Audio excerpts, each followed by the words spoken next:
నమస్తే అన్న అందరికీ నమస్కారం. కడప జిల్లా వ్యాప్తంగా తనిఖీలు చేస్తూ ఉన్నట్లు కడప జిల్లా ఎస్పీ గారు తెలియజేశారు.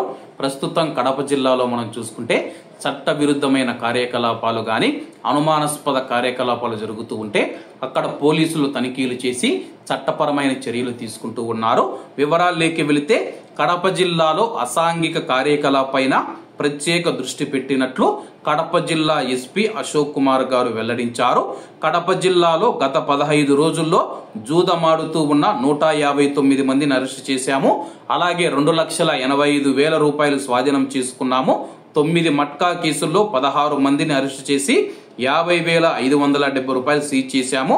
అలాగే 1 కేజీ 400 గ్రాముల గంజాయిని స్వాధీనం చేసుకుని 4గురిని అదుపులోకి తీసుకున్నామని చెప్పేసి, అలాగే కడప జిల్లా వ్యాప్తంగా బహిరంగ ప్రదేశాలలో మద్యం తాగిన 986 మంది పైన కేసులు నమోదు చేశామని చెప్పి ఎస్పీ గారు తెలియజేశారు.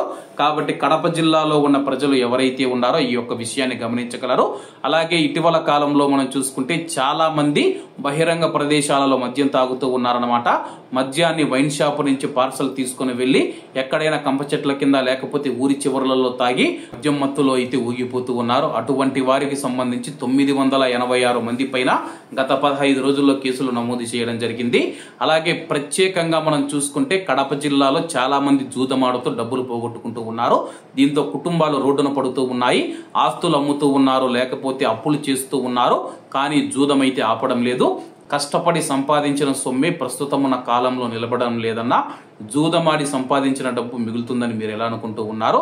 కాబట్టి జూదం మానేసి చెడు మార్గాలలో వెళ్లి చెడు వ్యసనాలకు ఎవరు లోను కాకుండా మంచి అలవాట్లతో మీ యొక్క కుటుంబాన్ని బాగా చూసుకోవాలని కోరుకుంటూ అందరూ బాగుండాలి, అందులో మనం ఉండాలి. అందరికీ నమస్తే అన్న. జై హింద్.